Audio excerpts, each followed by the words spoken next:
I see Chapter 2, Social Categorization, Stereotyping, and Discrimination. Social categorization is a fundamental cognitive process through which individuals classify others into groups based on observable characteristics such as race, gender, age, and social roles.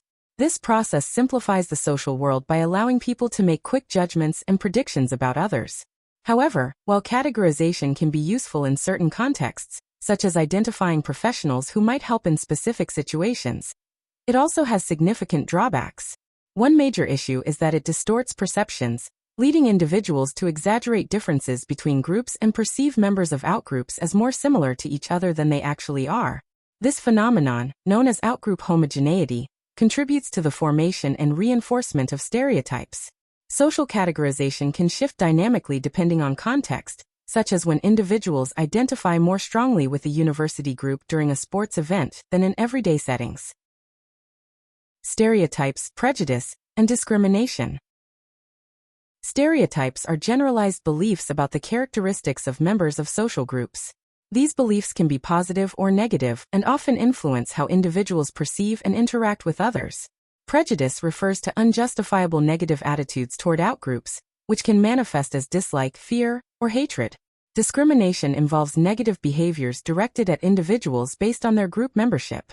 These three components, stereotypes, prejudice, and discrimination, are interrelated and form a cycle that perpetuates social bias.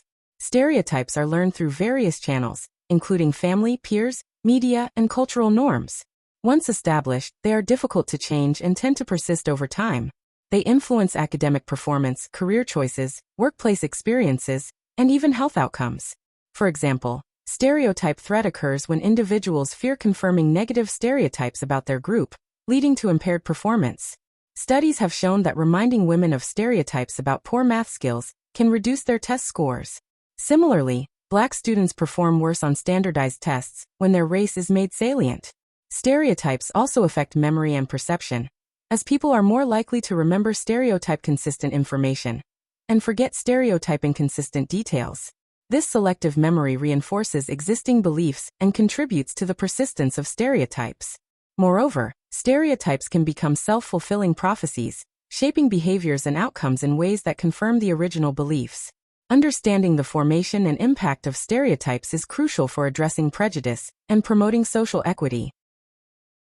In-group favoritism and its consequences. In-group favoritism is the tendency to favor members of one's own group over those of outgroups. This bias emerges early in childhood and influences social interactions throughout life. It is driven by self-enhancement motives, as individuals derive positive self-esteem from their group memberships. The phenomenon has been extensively studied through experiments like Tajfel's minimal group paradigm, which demonstrated that even arbitrary group assignments can lead to favoritism. In-group favoritism manifests in various ways, including preferential treatment, positive trait attributions, and selective memory. People are more likely to attribute positive behaviors to in-group members and negative behaviors to out-group members, a bias known as the ultimate attribution error. Cultural factors also play a role, with collectivist societies showing stronger group identification and stereotyping.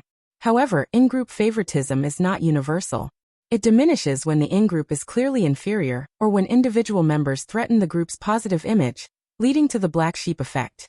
Understanding the mechanisms and outcomes of in-group favoritism is essential for addressing social bias and promoting inclusivity. Strategies for reducing prejudice. Reducing prejudice requires a multifaceted approach that includes education, changing social norms, and confronting discriminatory behaviors. Education plays a pivotal role by introducing new norms and promoting critical thinking about stereotypes and prejudice. Courses on diversity and social psychology have been shown to reduce biased attitudes. Social norms are powerful influencers of behavior, and altering them can lead to significant changes in prejudice levels.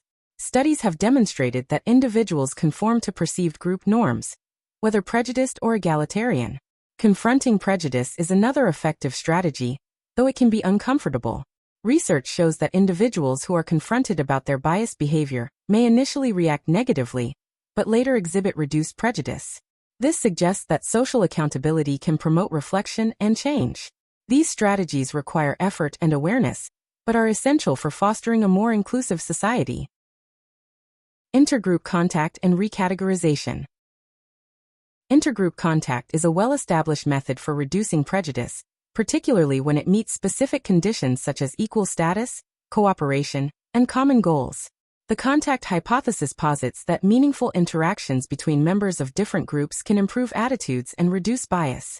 Historical examples like school desegregation in the United States support this theory, showing long-term benefits in educational and social outcomes.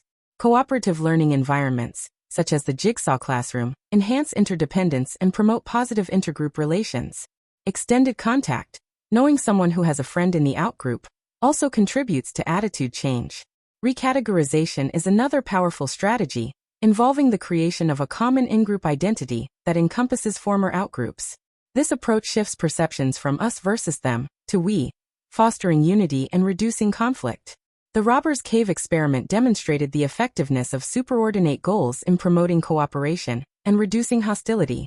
Field studies have shown that even simple cues, like shared university affiliation, can increase helping behavior toward outgroup members.